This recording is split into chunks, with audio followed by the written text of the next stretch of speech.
Hello guys, welcome back to another FIFA 21 video. Today I'm going to show you these 4-2-3-1 top 200 custom tactics and player instructions.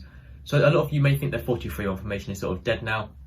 It was worse than it was before, but it's not as bad as nearly as bad as a lot of people think. It can be still used very, very well. Even pro players still use, for example, Tex, and a lot of top 200 players still use the 4-2-3-1. You just have to use the right tactics and it can still be very good. So I'm going to show you the custom tactics and the player instructions. These are the same custom tactics and player instructions what a lot of top 200 players use. Very similar to that, and I've tried them out and they do work so well in game, much better than the previous 4-2-3-1 tactics.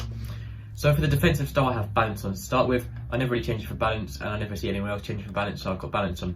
The width is 4. The reason for 4 is just to slightly sort of narrow down that gap in between the two centre backs. The depth is 5. For the depth, you can play on anywhere from sort of 4 to 6, depending on how comfortable you feel defending. I recommend 5 for most people. The defensive style is on balance as well, with 4 width just to make it a little bit narrower. There's no wingers in this formation, obviously. The widest players are the fullbacks. The left cam and the right cam are sort of a bit wider, I suppose, but they're still cams. So the 4 width just makes it much easier to have passing options in the middle and play through the middle.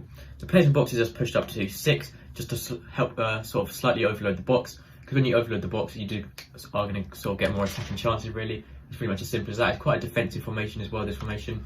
More defensive than attacking, so putting 6 players in the box just helps balance it out a bit more. The corners are on 3, and then the free kicks are on 1. The striker, you want him to be able to stay central, so he's staying in the centre of the pitch, like in line with the goal.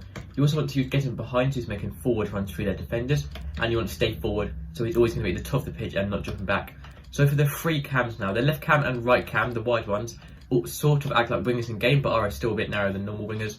But they do sort of cut a bit more. They are sort of a little bit wider, obviously, but they still do have the same player instructions as a cam. For the centre run, I recommend using stay forward and it'll get into the box or cross. And actually, for all of these, I do recommend using pretty much the exact same: stay forward, get into the box or cross, stay forward, get into the box or cross on all 3 of these, just to help really overload the box and also really help out with the attacking.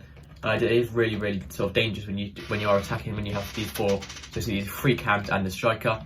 It is a very, very good sort of way to attack with. It does work very, very well.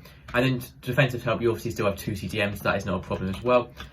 So 2 CDMs, I recommend putting both of them on cut passing lanes, cover centre, and stay back while attacking. The reason for stay back while attacking, just they're staying back in the CDM position. You don't want them being drawn out of position as well. You want them to stay back in the CDM position, so you sort of have the attack separate from the defence. That is for both the CDMs.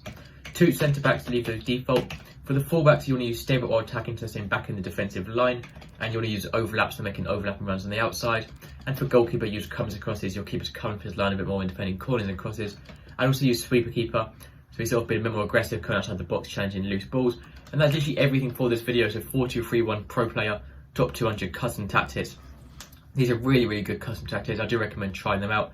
They are much better than the past 4-2-3-1 custom tactics I've said in the past.